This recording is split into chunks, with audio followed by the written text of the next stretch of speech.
안녕하십니까. Believe It 프로그래밍 팟캐스트 이번 주도 시청해 주셔서 감사합니다. 이번 주 주제는 이제 딜로딩의 중요성. 이제 오픈이 끝나고 많이들 이제 하셔야죠. 근데 회복하시면서 이제 딜로딩에 대해서 한번 얘기 나눠보도록 하고, 그 다음에 오프 시즌에 집중해야 될 것들. 그러니까 이번에 뭐 온라인 세미파이널 이제 탑 1%를 찍으셨다면은 뭐 아무래도 시즌이 계속 이어져 가지만 대부분 선수분들은 아마 그 오프 시즌이 이제 시작이 됐기 때문에 이때 좀 집중하면 좋을 것들에 대해서 한번 얘기 나눠보도록 하고, 그리고 마지막으로 가동성과 스트렝스의 관계. 그러니까 한국 선수분들, 특히 여성 선수분들은 이제 가동성이 엄청나게 좋으신 분들이 많은데, 이제 가동성이 많으면은 스트렝스에 어떤 지장이 가는가에 대해서 한번 얘기 나눠보도록 하겠습니다. 그래서 이번에 얼마 전에 한 2주일 전에 그 피트니스 매너스, 그러니까 제임스 브레그 이번 2024년도 챔피언이 스토리에 올렸는데 저는 어 딜로딩을 몇 주에 한 번씩 할까요? 이렇게 퀴즈를 냈었거든요. 그래서 퀴즈를 내서 사람들이 막 찍었는데 정답은 4주에 한 번씩 하는 걸로 이렇게 얘기를 하더라고요. 그래서 그런 걸 보면은 뭐 당연히 딜로딩 을 그렇게 자주 하는지는 모두가 다 몰랐을 것 같아요. 근데 그만큼 아무래도 강도가 높고 볼륨이 높기 때문에 이제 딜로딩을 더 자주 하는 것 같습니다. 네, 제이 코치님은 혹시 오펙스 이런 거 하시면서 좀 어, 기본적으로 딜로딩의 주관이 있나요?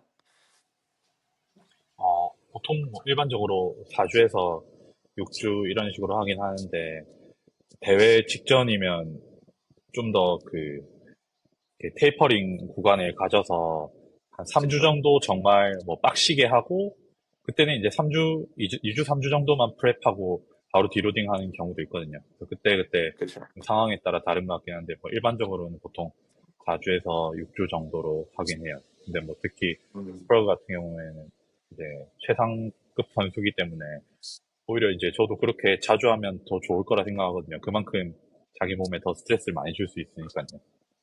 그쵸. 네. 네.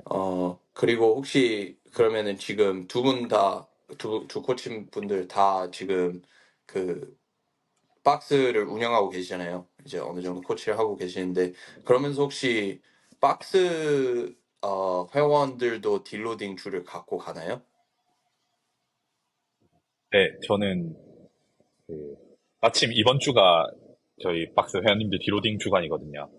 그래서 아, 이런 네네. 주간에는 또 근데 또 그냥 마냥 살살 하진 않고 그냥 팀하드 식으로 좀 재밌게 하거나 아니면 그쵸. 뭐 네. 근비대 운동들을 평소보다 조금 더 안다거나 그런 식으로 해보고 있어요. 음, 근데 그냥 마냥 디로딩으로만 하면 대부분 그냥 취미로 운동하시는 분들한테는 그냥 재미없는 주간이 될 수도 있기 때문에 그런 요소들을 음, 넣으려고 하긴 해요. 음, 음. 네, 저는 랄프 뭐 운영은 코치님. 안 해가지고, 저는 뭐 네네. 운영은 안 해서 제가 뭐 프로그램 짜진 않지만, 그래도 이제 회원님도 뭐 알아서 하시는 분도 있고, 저희가 이제 음, 수업 진행할 때 뭐 오픈 전이니까 뭐 조금 RxD 말고 조금 더 뭐 가볍게 좀 해라. 이렇게 추천해 드리는 것도 있고, 뭐 오픈 끝났으니까 집에서 좀 쉬어라. 그래서 이번 주 출석률이 거의 약간 반토막 났어. 어, 근데 오픈할 때 진짜 사람들이 집에 안 가더라고요. 네, 어, 진짜. 맞아요. 예, 저녁 5시 수업 듣는데 막 10시 반까지 박스에 있고 뭐 그러니까. 어, 그래서 그래도 정신적으로도 육체적으로 좀 많이 충전하고 와라 해서 많이 안 음. 왔습니다. 그래서 좋은 현상인 것 같아요. 네. 그냥 딜로딩이 아니라 그냥 출석을 안 하시는 그런 얘기네요. 마음의 리로딩. 네. 그 이번에 정말 깜짝 놀란 게 그 통계를 보면은 전 세계에서 RxD를 가장 많이 찍는 어 나라 음, 이렇게 보면은 항상 한국이 전 세계 1등이에요. 근데 그게 막 음, 1%, 2%가 아니라 진짜 한 3, 5% 정도의 차이가 날 정도로 음, 항상 RxD를 음, 찍는 분들이 많은데, 그런 거를 보면은 정말 음, 한국 사람들만큼 RxD, 그러니까 높은 수준의 퍼포먼스를 내고 싶어하는 나라는 없는 것 같아요. 그거는 정말 음, 신기한 것 같고 그만큼 어, 아무래도 이제 게임 프로그래밍 그런 것들도 많이 하시면은 도움 되겠지만 이제 박스를 다니면서 RxD를 하시는 분들도 꽤 많을 거라고 생각을 하는데 이제 그분들에게 가장 도움이 잘 될 수 있는 거는 그냥 아무런 프로그래밍을 돌리는 것보다는 이제 운영을 하면서 자체적인 프로그래밍을 해서 이제 박스 간의 사이클을 만들거나 아니면은 정말 믿을 수 있는 그런 affiliate 프로그램 그런 것들을 따라 해서 이제 회원들도 조금 조금씩 개선이 될 수 있도록 그렇게 되면은 더 좋지 않을까라는 생각이 드네요. 그래서 그렇게 하면은 뭐 당연히 제이코 씨님이 말씀하신 것처럼 박스에서도 디로딩, 박스 와드에서도 디로딩 이런 주간이 있으면은 훨씬 더 좋을 것 같고 번아웃 이런 것들도 잘 관리할 수 있을 것 같아요. 그래서 미국에서는 음, 박스를 운영하시면서 자체적으로 이제 들어오는 회원들 특성에 맞게 자체적으로 프로그래밍을 하는 사람들이 생각보다 많아요. 그래서 그런 사람들은 이제 자기가 이제 박스 프로그래밍을 한다에 대한 그런 좀 자부심을 갖고 그렇게 하시는 분들도 있고 그리고 어떤 분들은 이제 박스 와드더라도 엄청나게 빡세게 이렇게 프로그래밍을 하시는 분들이 있어요. 그래서 그분들은 이제 뭐 너무 박스 회원들에 대한 퍼포먼스에 대한 관점이 높다라고 볼 수도 있지만 만약에 링 머슬업이나 아니면 바 머슬업 이런 것들을 절대로 박스 와드에 넣지 않는다면은 만약에 그런 능력들을 나중에 갖고 싶거나 아니면 갖고 있는 선수들은 그 박스 와드를 만약에 링 머슬업을 아예 안 하게 되면은 다른 프로그램을 찾게 되거나 아니면은 그냥 박스 와드를 하면서 계속해서 더 수준이 높아질 수 없기 때문에 어, 네, 그래서 어, Program for the best, scaled for the rest라는 텀이 있어요. 그 텀은 음, 이제 네, 음, 가장 이제 박스의 최고의 선수들을 위해서 프로그래밍을 하고 그 다음에 다른 선수들은 그거에 맞게 스케일을 하는 게 더 좋은 철학이다. 뭐 그런 뜻이죠. 그래서 네, 그렇게 프로그램 음, 하시는 분들도 있는 것 같습니다. 네. 음. 제가 그 저희 카톡방에 하나 사진 공유했는데 저도 이거 좀 쉐어하고 싶어서 네네. 네. 혹시 제가 이거 핸드폰에서 화면 공유가 안 돼가지고 혹시 코치님들 음, 중에 한 분 화면 공유 해주실 아, 수 있을까요? 제가 한번 네. 해보겠습니다. 네, 감사합니다. 음, producer.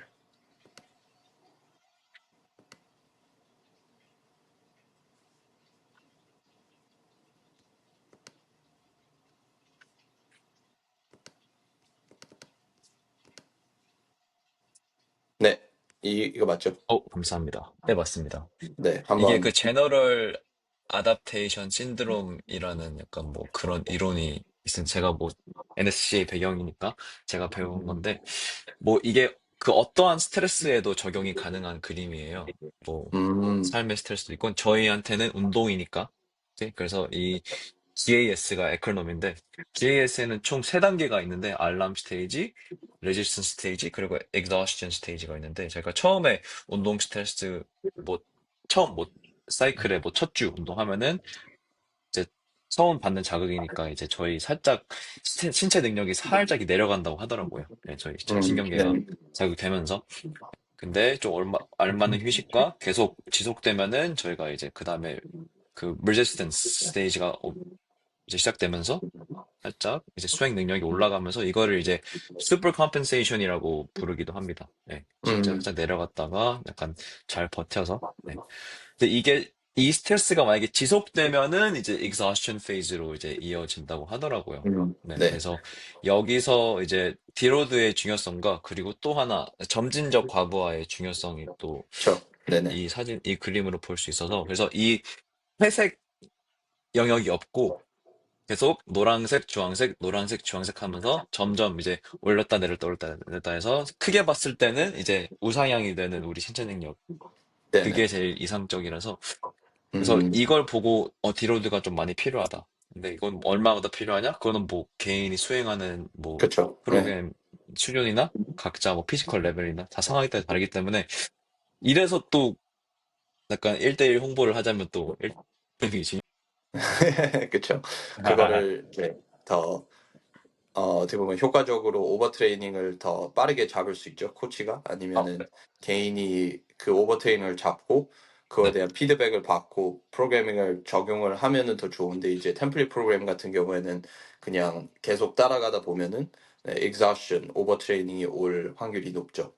그래서 이 그래프가 또 중요한 이유는 이제 그 만약에 6주에서 그 점진적 과부하 말씀하셨는데 점진적 과부하에서 이제 당연히 alarm에서 resistance 그러니까 super compensation 그 이게 피크가 오는 지점에서 어 이제 중단을 하는 것이 좋죠. 아니면은 다시 조금 볼륨을 낮춰서 디로딩을 해서 alarm phase로 가는 게 맞는데 어 이제 점진적 과부하는 그 뭐냐 연구 결과에 따르면은 이제 첫 6주 그러니까 뭐 만약에 백 스쿼트를 시작을 한다 했을 때 첫 6주는 neurological adaptation 그러니까 네, 그냥 맞아. 근신경계. 네. 신경계 네, 신경계만 어느 정도 그냥 적응이 되고 그거 이상으로는 이제 근육에 대한 이런 물리적 변화는 없다고 하네요. 그래서 그런 물리적 변화 그러니까 어떻게 보면 정말 스트렝스를 신경계 이상으로 늘리고 싶으면은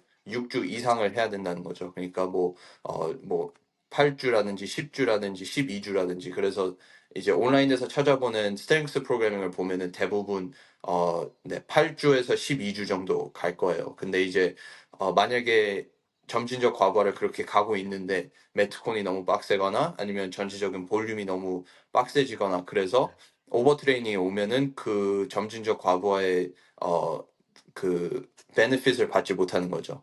그래서 그 효과를 얻지 못하기 때문에 그만큼 더 이 그래프를 보고 자신이 정말 어디 있는가 그거를 찾는 것이 정말 중요하다고 생각합니다. 맞아요. 그리고 또 디로딩에 대해서 좋은 효과를 하나 더 추가한다면은 예를 들어서 같은 무게로 한다면 적응을 해버리잖아요. 예를 들어서 계속 맨날 맨날 그렇죠. 225파운드를 백스쿼트 하다가 근데 디로딩을 갖고 같은 무게로 또 하면은 이게 또 새로운 자극에 대해서 또 추가적인 성장을 또 이룰 수 있다고 하네요. 그만큼. 네, 네네. 약간 내 몸한테 일주일 동안 이 자극을 잊게 해버리고 다시 똑같은 거 하는데 약간 새로운 자극으로 이렇게 느낀다고 하더라고요, 몸이. 네네. 그쵸. 그래서 이제 크로스핏의 철학 중에 하나가 이제 음. 똑같은 거를 계속하는 routine is the enemy라고 그러잖아요. 그러니까 맞아요. 똑같은 거를 계속하는 게 아니라 조금씩 변화를 음, 주면서 이제 몸이 적응하기 힘들게 하면은 오히려 더 좋은 효과를 얻을 수 있다라고 얘기를 많이 하죠. 네, 그래서 이제 개인 프로그램을 하시면서 뭐 소방관이시거나 아니면은 그냥 좀 직업적으로 이런 변동이 많은 선수분들이 계세요. 그래서 그런 분들은 이제 이런 점진적 과부하를 잘 얻지 못할 거다라고 생각해서 좀 많이 음, 고민을 하시는데, 근데 오히려 어떻게 보면은 그런, 이제 뭐 당연히 규칙적인 그런 프로그래밍을 갖고 계속 수행을 하면은 점진적 과부하에 도움이 되지만, 이거는 정말 개인적으로 그 exhaustion 그러니까 오버트레이닝 올 때까지의 지점은 누구나 다 다를 수 있기 때문에 오히려 벤 버저런 같은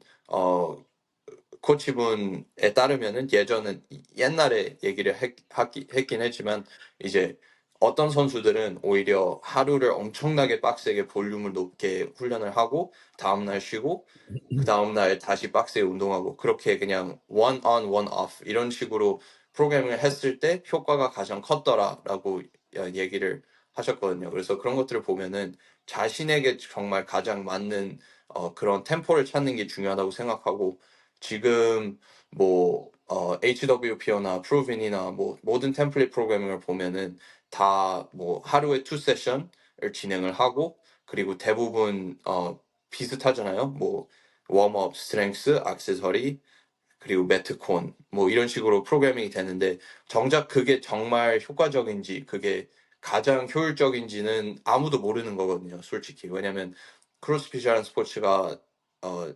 탄생하기에는 그렇게 오래된 시간이 되지 않았기 때문에 네, 아직도 다 의문이라고 생각을 하고 제가 만약에 생각을 하면은 한 5년에서 10년 후에 이 구간을 바라보면은 와 볼륨이 너무 높지 않았나라고 그렇게 얘기를 할 것 같아요. 제 생각에는 왜냐면 지금 번아웃으로 오는 선수분들이 너무 많기 때문에 오버 트레이닝에서 어, 네, 훈련하시는 분들이 생각보다 너무 많은 것 같습니다.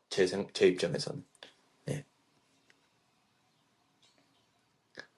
그러면은 이거 공유 없애고, 네, 다음으로는 이제 그 저희가 오프 시즌에 왔을 때 더 집중해야 되는 것들 이제 모든 분들이 어, 오픈을 통해서 어느 정도 자신이 더 어, 좋아졌는지 안 좋아졌는지 그런 개선이 됐는지 그런 것들에 대해서 좀 더 객관적인 관점을 보실 수 있을 거예요. 그래서 그런 것들을 봤을 때 가장 좋은 거는 이제 약점들을 좀 빠르게 파악할 수 있다라는 점이 엄청나게 좋은 것 같아요. 그래서 저도 항상 이제 오픈을 제가 회원분들이 오픈 사인업을 할지 안 할지 그거 등록을 할지 안 할지 이렇게 고민을 하시는 분들은 항상 하라고 저는 권장을 하거든요. 그래서 그걸 하면은 이제 매년 자신이 얼만큼 늘었는지 아니면 늘지 않았는지에 대해서 좀 잘 볼 수 있기 때문에 네, 그렇게 하고 있는데 이제 오프 시즌을 왔으니까 이제 어떻게 하면은 가장 효과적으로 그 개선을 할 수 있을까라고 어떻게 설계를 하면 좋을지 한번 얘기를 해보도록 하겠습니다. 그래서 랄프 코치님은 혹시 오프 시즌 때 좀 크게 집중하기 좋은 그런 동작들이 있으신가요? 생각나는 게. 음, 이건 솔직히 뭐 클라이언트마다 다 다르겠지만 자, 일단 약점을 일단 계속 하는 게 제일 중요한 것 같거든요. 그렇죠. 네. 네, 그래서 예를 들어서 뭐 25.1을 좀 잘했는데 0.2를 못한 선수들한테는 뭐 그거에 맞는 운동을 처방해 줄 수 있고 그래서 그 조시 코치님이 말한 것처럼 좀 참여를 좀 한 다음에 그 기록을 좀 잘 분석하는 게 좀 좋은 것 같아요. 물론 이번 오픈이 전체적인 피트니스를 100% 뭐 이렇게 애널라이즈 했는지 모르겠지만 그래도 그 결과로 네, 잘 음, 1년 계획을 좀 이게 한 걸음 뒤로 물러나서 잘 짜는 게 정말 중요할 것 같아요. 너무 한 사이클에 정말 다 해버리려 하면은 또 이게 또 못하는 게 올 수 있기 때문에 네, 음, 뭐 한 사이클마다 이거에 집중하고 이제 그거를 이제 약간 네, 퍼즐 조각 모으기로 1년 동안 잘 하는 게 진짜 중요한 것 같습니다.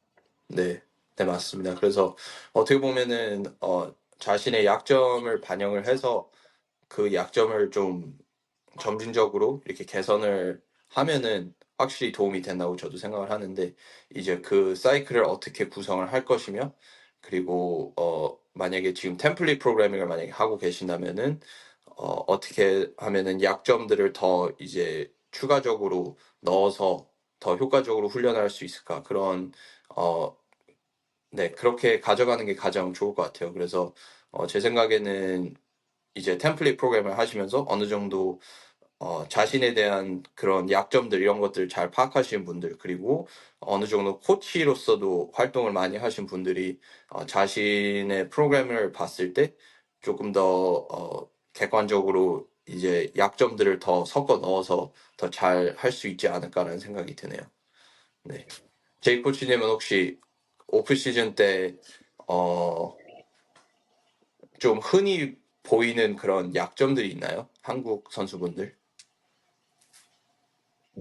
뭐, 일단은 아무래도 스트렝스가 주로 약점일 거고, 그렇죠. 네. 그리고 뭐, 이번 오픈 게임을 봤을 때는 막, 뭐, 135 스러스터 뭐, 이런 것들이 개수가 그렇게 많지는 않았지만, 어쨌든 그런 것들을 지친 상태에서 해야 되잖아요. 그렇지만, 이거는 좀, 사실 초고중량도 아니고, 저중량도 아니기 때문에 그런 중간 무게에서 우리가 뭐, 횟수를 많이 반복하는 것도 중요할 것 같고요. 그리고, 이번 오픈에는 뭐 스틱한 동작들이 나오진 않았지만 특히 여자 선수들 같은 경우에는 상체 스틱한 동작들이 나오면 힘들어하는 경우들이 많으니까 그런 그렇죠. 부분들을 좀 비시즌에 공략을 많이 하면 좋을 것 같아요. 네. 그게 뭐 당연히 원RM 이런 스트렝스가 나오진 않았지만 이번에도 뭐 바벨이 생각보다 많이 나왔죠. 이제 그 스러스터 무게도 135로 나왔고 데드리프트도 225, 그다음에 클린 135 이렇게 나왔기 때문에 어느 정도 스트렝스 그러니까 바벨 사이클링에서 약점을 보인 선수분들은 이번 오픈이 좀 힘들지 않았나라는 생각이 들고 그리고 대부분 선수분들이 다 135 스러스터에서 정말 힘들어 했던 것 같아요. 근데 그게 참 신기한 거는 전 세계적으로 봤을 때 파머스럽에서 걸리는 경우가 훨씬 더 많거든요.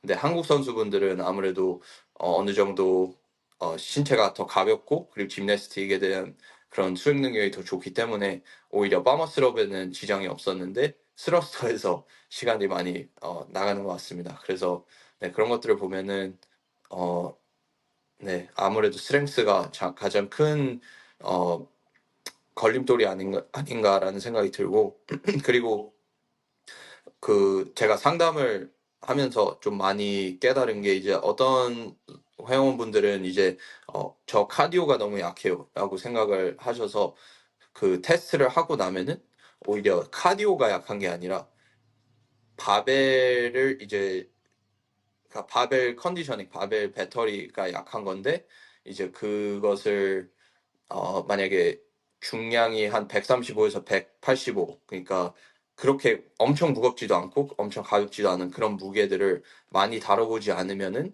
이제 심박수가 너무 크게 빠르게 올라가는 거죠. 근데 그거는 뭐 마라톤을 엄청 빠르게 뛰는 선수들도 이거를 해본다고 하면은 이런 배터리 테스트를 한다고 하면은 당연히 심폐지구력적으로도 엄청나게 힘들 수밖에 없죠.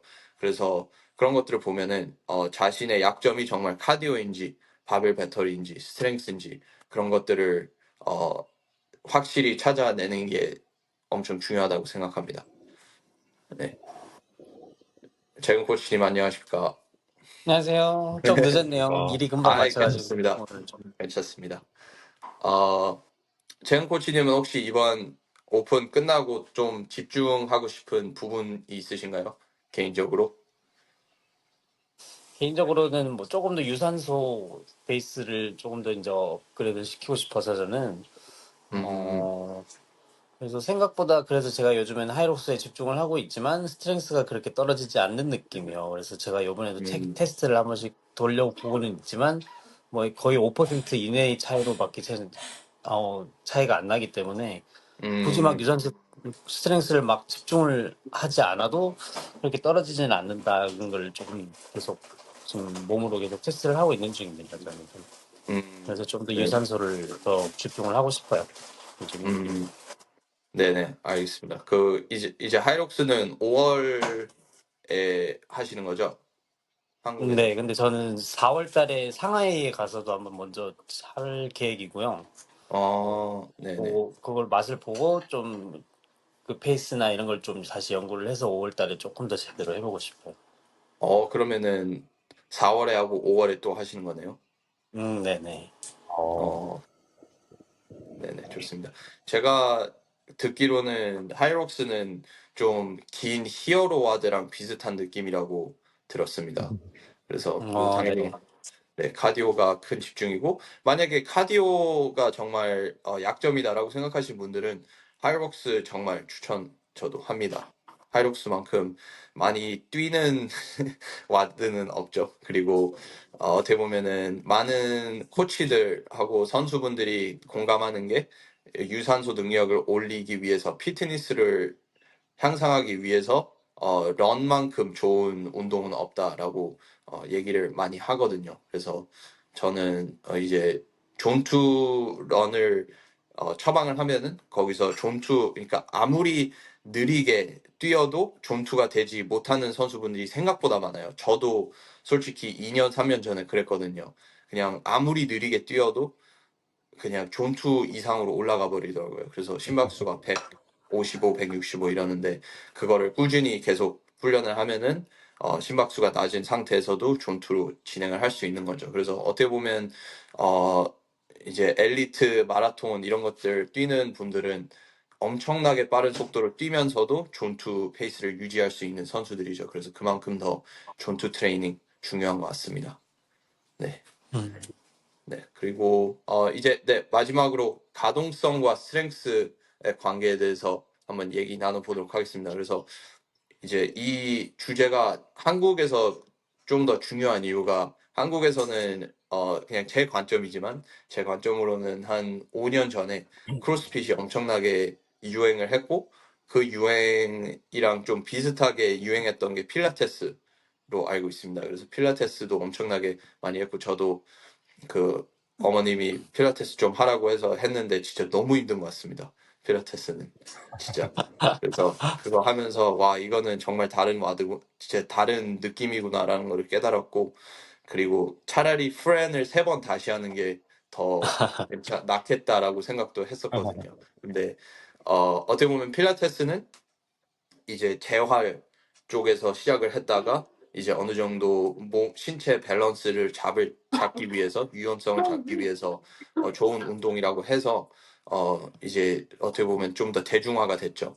그래서 어떻게 보면 한국이 미국보다도 더 필라테스에 많이 집중하는 것 같아요. 근데 그런 것들을 보면은 어 이제 크로스핏에 들어오시는 분들 중에 필라테스나 요가나 이런 것들을 많이 하셔서 가동성이 엄청나게 뛰어나신 분들이 많으세요. 근데 이런 분들의 단점은 스트렝스가 주로 약하다는 점. 근데 그거는 뭐 당연히 이제 중량 훈련을 많이 하지 않았기 때문에 그럴 수도 있지만 그것보다도 이제 안정성, 그러니까 관절들의 안정성에 대해서 좀 조금 능력이 낮을 수도 있습니다. 그 이유는 이제 모빌리티를 위해서 스트레칭을 오랫동안 하거나 아니면은 네, 뭐 이제 일단 기본적으로 중량 훈련 그리고 안정화 훈련 이런 것들을 많이 하지 않으면은 그러면은 이제 크로스핏을 하면서 거기에서 오히려 부상이 많이 나올 수 있다고 생각을 합니다. 그래서 가동성이 좋다고 해서 무조건 좋은 거는 아닌 것 같고, 그리고 그거 반대적으로 스트렝스가 엄청 높은데 가동성이 안 나오면 오히려 그것도 또 해가 될 수 있죠. 그래서 적절한 밸런스를 찾는 게 엄청 중요하다고 생각합니다. 그래서 랄프 코치님은 혹시 그 박스 회원분들을 전체적으로 봤을 때 스트렝스가 높은 분들이 더 많나요? 아니면 가동성이 높은 분들이 더 많나요? 일단 남자분들은 확실히 가동성이 떨어지시고 네네. 여자분들은 확실히 근데 이게 가동성이라고 부르기에 좀 애매한 게 이게 유연성이라고 아, 네, 좀 네네. 대입을 해야 이게 플렉시빌리티랑 모빌리티를 나눠야 될 것 같아서 그래서 네네네, 그쵸. 막 네. 예, 그 플렉시빌리티한 레인지에서 이제 여성분들은 그 컨트롤을 다 못하시잖아요. 네네. 네, 그거를 이제 진정한 모빌리티라고는 부를 수 없을 것 같고, 네, 근데 음, 대부분 남성분들은 좀 많이 뻣뻣하시고 여성분들은 많이 유연하신데 이게 안정성이 많이 떨어지신다.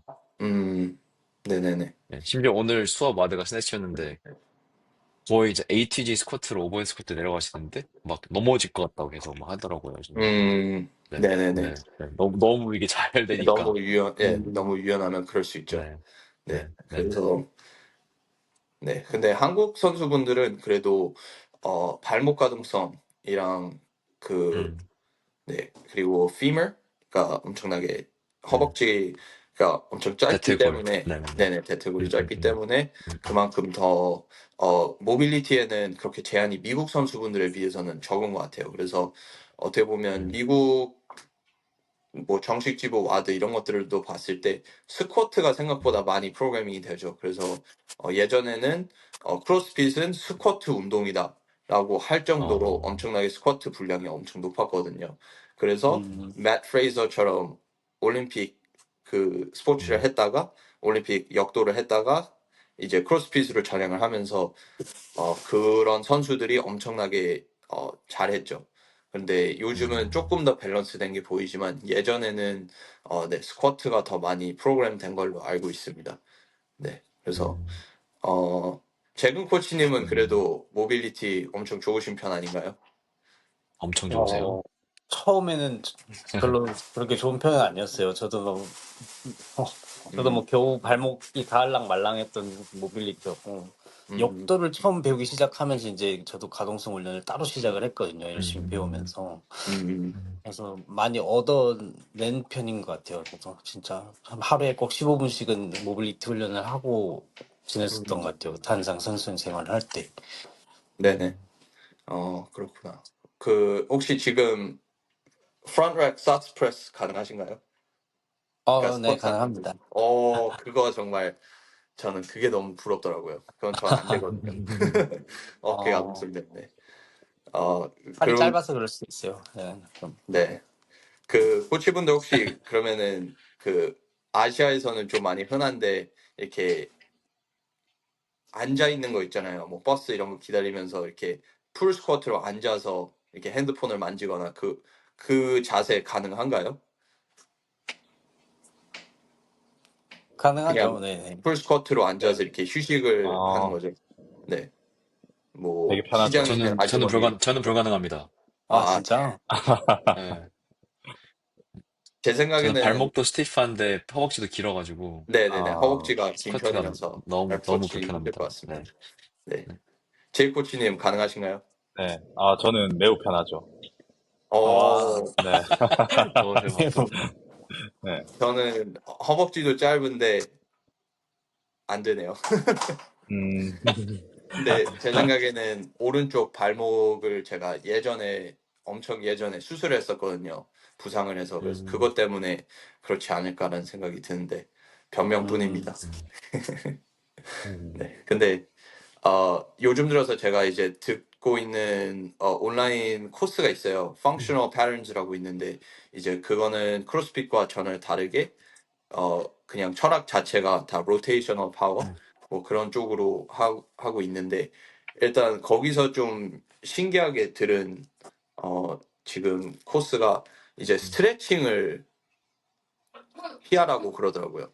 그러니까 스트레칭을 어, 아예 믿지 않는 것 같아요. 그 코스는 이제 펑셔널 패런즈는 음, 그리고 그 이유는 이제 그 스트레칭을 너무 오랫동안 많이 하면은 이제 요가 많이 하시는 분들 이런 분들을 보면은 뭐 유연성은 엄청나게 높을 수 있으나 그거에 비한 스트렝스가 약하기 때문에 음, 부상률이 생각보다 높다라고 음, 그런 단적을 짓는 것 같아요. 음, 그래서 어 이제 근육을 음, 더 유연하게 만들고 더 건강하게 만들기 위해서는 오히려 myofascial release, 음, 그러니까 마사지로 음, 하는 게 더 효과적이다라고 그쪽에서는 그렇게 얘기를 해요. 그래서 이번 3주 동안 들었던 코스는 그냥 정말 폼 롤러도 아니고 그 좀 딱딱한 메디슨 볼 있잖아요. 음. 아니면은 어 뭐 소프트볼을 한국어로 뭐라 그러죠? 그러니까 야구공인데 조금 큰 거. 네, 그런 것들을 라크로스 볼? 음, 네네, 라크로스 볼 뭐 이런 것들을 그냥 한 음, 부분에 만약에 허벅지가 타이트하다고 하면은 가장 좀 타이트한 부분을 찾아서 거기에 2분에서 5분 동안 그냥 유지를 하는 겁니다. 그래서 이렇게 숨을 쉬면서 조금씩 근육이 이완되는 것들을 이렇게 느끼면은 그러면은 그게 가장 효과적인 마사지다 이렇게 음, 얘기를 해서 저도 지난 3주간 동안 그렇게 모빌리티 훈련을 아니 그러니까 연습 이렇게 네, 마사지를 했는데 하니까 정말 도움 많이 되는 것 같아요. 그러니까 어떻게 보면은 음, 어느 지점에서는 진짜 너무 아파서 못할 것 같은데 한 2분 딱 2분 정도가 지나면은 그 근육이 확 풀리는 느낌이 나는 것 같아요. 그래서 나고 나면은 이렇게 걸어 다닐 때 조금 더 편하고 그런 느낌이 확실히 있는 것 같아요. 그래서 저는 그 특히 이 햄스트링이랑 둔근이랑 이렇게 두 쪽이 이렇게 겹치는 글루리얼 폴드라고 하는 지점이 있거든요. 그러니까 어떻게 보면 음, 햄스트링하고 엉덩이 그 딱 중간 그 이어지는 그 음, 부분인데 거기에다가 라크라스 볼을 놓고 2분 동안 있으면은 정말 눈물이 날 정도로 아프거든요. 근데 그렇게 하고 음, 나면은 진짜 너무 시원하더라고요. 그래서 그런 음, 것들을 보면 아직 음, 네, 가동성에 대한 그런 연구 결과도 좀 아직 잘 돼 있지 않는 것 같아요. 그래서 그 백스쿼트 뭐 만약에 무거운 중량 훈련을 하기 전에 좀 장기적인 스태틱 홀드, 그러니까 뭐 햄스트링을 이렇게 2분 동안 스트레칭을 음, 하거나 그렇게 한 후에 음, 백스쿼트 뭐 이런 것들을 중량 훈련을 하면은 오히려 스트렝스에 지장이 갈 수 있다라는 연구 결과도 있거든요. 그래서 뭐 무조건 스트레칭을 오래 한다고 해서 좋은 거는 아닌 것 같고 그리고 만약에 와드나 아니면은 스트렝스를 하기 전에는 그런 스태틱 홀드, 그러니까 정적인 스트레칭을 하는 것보다는 조금 더 음. 움직이면서 다이나믹한 그런 스트레칭을 하는 게 좋다고 생각합니다. 랄프 맞아요. 코치님은 그 혹시 MFR, 네. 네네네 음. 말씀하십시오. MFR 말씀하셨는데, 그 요즘 그것도 좀 많이 핫한 토픽인 것 같아요. 뭐 여기저기 음, 보니까. 예, 그래서 이제 근막이라는 게 그냥 근육을 감싸고 있는 게 아니라 정말 실제로 뭐 저희 몸은 다 근막으로 다 이어져 있다는 연구 결과도 많이 네네 나오고, 그래서 네네 그것도 좀 많이 앞으로 저희가 좀 코치들로서 좀 많이 공부해야 될 부분인 것 같기도 하고, 네네 네, 스트레칭은 또 그런 연구 결과 있잖아요. 올바른 이제 가동 범위에서 저항 운동을 하면은 그게 스트레칭보다 훨씬 더 내 근육 그쵸 가동 범위에 도움 된다라는 맞아요. 그것도 이제 연구결과 있잖아요. 그래서 그거는 그냥 스태틱 스트레칭이 그냥 진짜 그 뭐 2분 동안 조금 시원해 하려고 그냥 그런 건가? 약간 그런 생각이 들기도 하고. 그쵸 네 네네 네. 어 제이 코치님은 혹시 가장 좋아하시는 모빌리티 동작이 있으신가요? 이게 코치로서 이제 처방을 하면서 음, 웜업 때 많이 사용하는 거는, greatest stretch 있잖아요. 아마 다들 아실 아, 건데, 네. 네. 네, 런지 매번 자세에서 다, 사용합니다. 하는 거. 다, 네네네. 다 같은 거 쓰네요. 그거는 저는, 네, 엄청 아, 좋아하고, 예, 이렇게 다이나믹하게 움직이는 게 훨씬 좀 좋다는 음, 생각을 많이 해요. 그래서 음, 그, 뭐, 가동성이랑 우리가 근력의 음, 뭐 상관관계에 대해서 되게 많이 음, 생각하는데, 이, 음. 제가 좋아하는 찰스 폴리킨이 한 말이, 근력은 훈련된 범위에서만 증가된다, 이런 말이 있잖아요. 아, 네네. 네네 그러면 음, 우리가 결국은 음, 그 범위에서 힘을 쓰려면 이제 계속 음, 그 완전한 가동 범위를 잘 사용해주고, 이제 뭐 우리가 음, 뭐 부상이나 뭔가 특정 구간을 강화시키는 게 아니면 웬만하면 저는 이제 풀레인지를 다 사용하는 게 훨씬 좋다 생각하거든요. 그래서 음. 뭐 스쿼트를 예를 들자면 우리가 매번 한 하프 스쿼트만 하면서 이제 뭐 클린 PR을 기대할 수 없는 것처럼 항상 우리가 사용하고자 하는 범위는 다 쓰는 게 되게 중요하다 생각해요. 그래서 결국 네 우리가 훈련한 만큼의 범위에서만 좋아진다 생각하거든요, 저는. 그쵸 그래서 엄청 얼마 전에 저는 재밌는 거 봤는데 역도 선수 드미트리 클로코프 아시죠? 네네 네, 네 네, 네. 근데 이 사람한테 FMS 테스트를 시켰는데 저 그거 펑션 무브먼트 봤어요. 네, 스크린인데 네, 완전 네, 엉망으로 하잖아요. 네, 네. 그러면 이제 사실 이제 일반 모르는 클로커프를 모르는 FMS 트레이너들이 네. 봤으면 이제 이 사람은 이제 뭐 역도도 하면 안 되고 뭐 이제 엄청 기초적인 훈련부터 시작해야 되는 그 정도 수준의 가동성이었는데 네. 근데 클로커프 하체, 같은 하, 경우 네. 클로커프 근데 같은 경우에는 200kg 세차잖아요. 그죠. 그러니까요. 이제 봐야겠다. 뭐 예, 재밌겠다. 예. 뭐 폼롤러 이런 거나 하고 있으라 해야 되죠. 그 정도면. 예. 네, 네. 예, 이제 그런 것처럼 우리가 네, 얼마나 네. 훈련된 범위에서 이제 계속 하는지가 엄청 중요한 것 같아요. 그래서 음, 막 체조 음 선수들도 보면 역도 시켜보면 프론트랙 포지션 안 나오고 막 이렇거든요. 그쵸 그러면 그 네 선수들도 누구보다 유연할 거라 생각하지만 실제로 그 음, 사람들은 그 범위에서 훈련을 안 해봤기 때문에 유연할 수가 음, 없는 거고요. 그래서 제가 제일 네, 그쵸 좋아하는 스트레칭은 음. 완전한 가동 범위에서 특히 템포 트레이닝 천천히 이제 해보면 네네 아, 그게 가동성을 늘리는데 굉장히 좋다 생각해요. 그래서 저는 엑센트릭 진짜 회원님들한테 최고죠.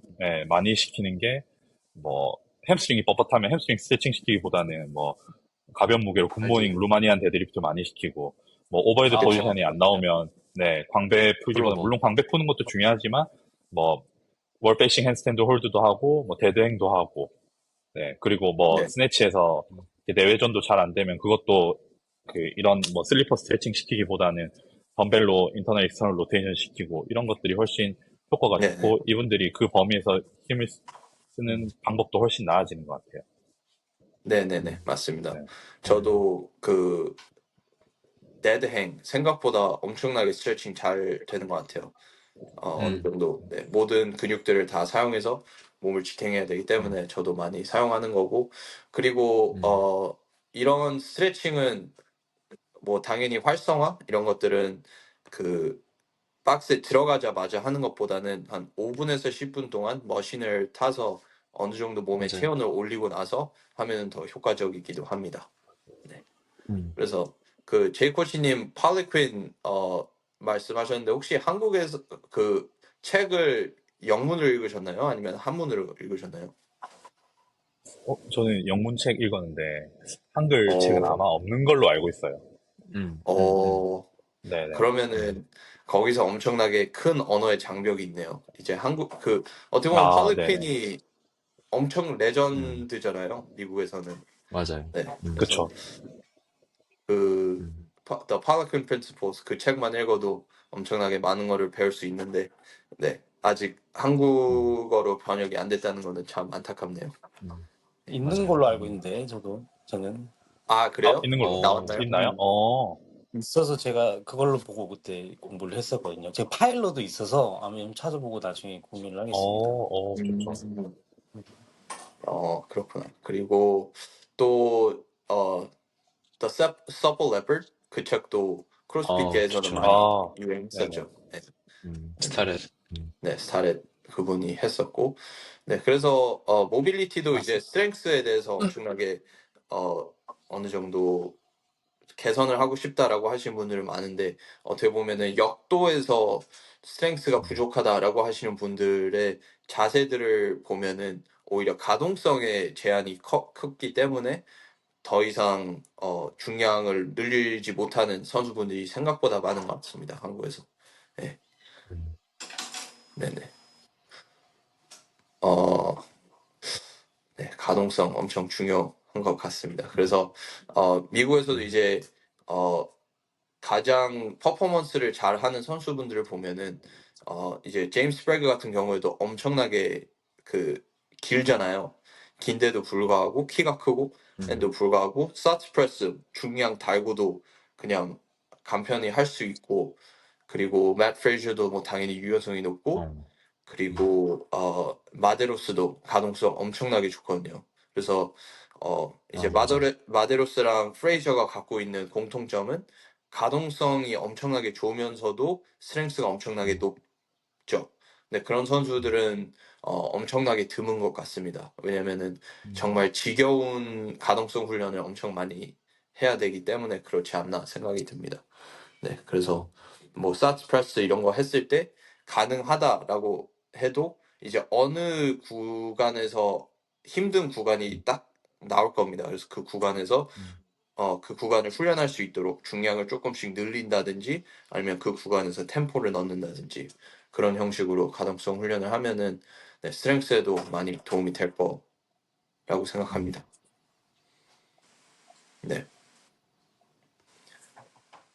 마지막으로 저희가 이제 팟캐스트 마무리하기 전에 그 저스틴 윤이라는 코치님이 이제 BP 랩을 운영하시거든요. 근데 거기서 이제 크로스핏과는 뭐 이제 완전한 연관은 없지만 그래도 어느 정도 그 스포츠 퍼포먼스 그런 구역에서는 엄청나게 뛰어난 그런 지식을 갖고 있는 분이기도 하고, 그리고 오펙스도 있고 그리고 크로스핏도 하시는 분이긴 한데 이제 BP 랩에서 세미나를 한다고 하네요. 그래서 만약에 그 음, 세미나도 관심 있으시다면은 네, 관심 많이 주시면 좋을 것 같습니다. 제가 만약에 한국에 있으면은 저도 듣고 싶을 만큼 엄청나게 지식이 높으신 분이고, 어떻게 보면은 제가 빌리빗 프로그래밍 시작하기 전에 처음으로 조언을 얻기 위해서 갔던 어, 분이 저스틴 윤 코치님이시거든요. 그래서 네, 혹시